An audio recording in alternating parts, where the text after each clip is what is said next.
And just as another school year at the UI starts up, the Princeton Review released its annual rankings, and Iowa took the lead in a controversial topic, the top party school in the nation.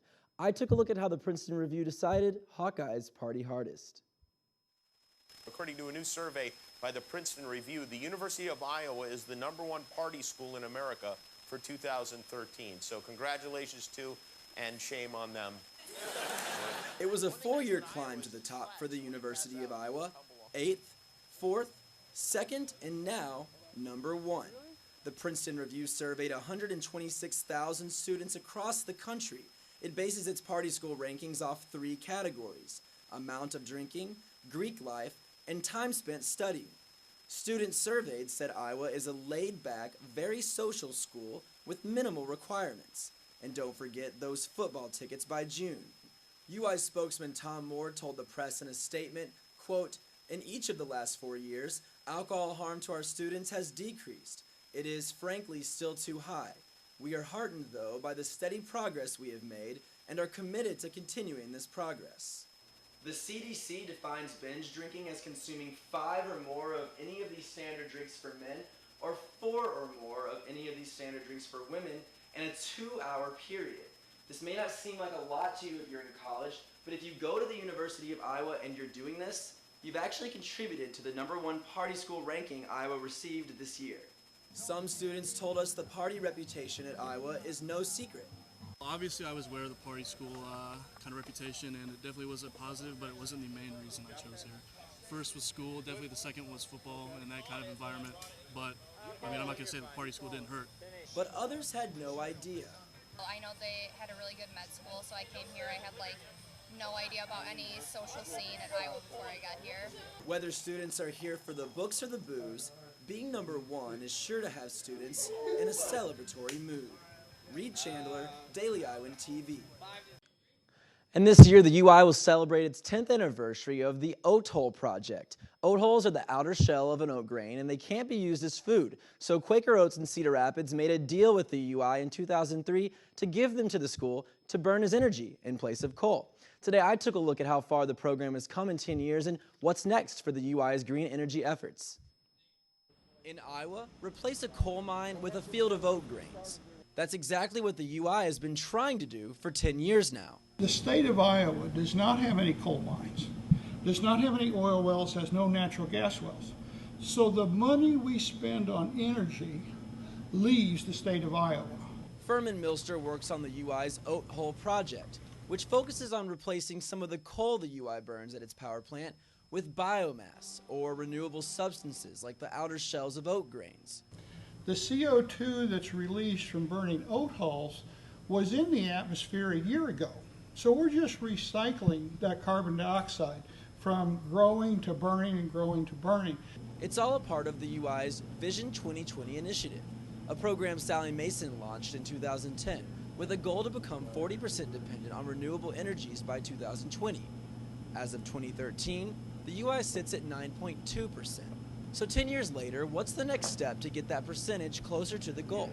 As of this August, in addition to the oats, they've started burning wood chips. I'm standing here at the Quaker Oats facility in Cedar Rapids where every day truckloads of these oat holes are shipped to the UI to burn at the UI power plant. Add to that more than 3,000 tons of wood chips the UI harvested from dead or dying trees here in Kent Park just outside of Iowa City. Together, they're reducing our dependency on coal and making the process a little greener. And if the state of Iowa has more green energy, it'll see more of that green paper sticking around too. A key thrust for me is getting those dollars recycled into the local economy and helping the local rural economy especially. Reid Chandler, Daily Iowan TV. And the UI is not stopping anytime soon. They just planted their first crop of miscanthus grass. It's a special grass that can also be used as biomass fuel. It started with just 2 groups. Now it involves 8. A growing local movement to extend HIV/AIDS awareness is seeing more support in its 2nd year, and the local voices behind it are helping Iowans see red. Tammy Hott has a 20th anniversary this year, but it's not the kind she initially thought she'd ever be celebrating. I was diagnosed with HIV 20 years ago, August 23rd, 1993. It was the day before my 25th birthday. Not the birthday gift anybody wants. Tammy discovered she had HIV just days after doctors diagnosed her husband, Roger, with AIDS. Their wedding was 3 months away. The doctor said we might as well cancel our wedding plans. He wouldn't live long enough for us to get married. But they did get married, and Roger fought the disease for 3 more years. But Tammy says the perception of HIV and AIDS wore him down. Even after his death, Tammy told people Roger had cancer, not AIDS. If you have cancer, people care.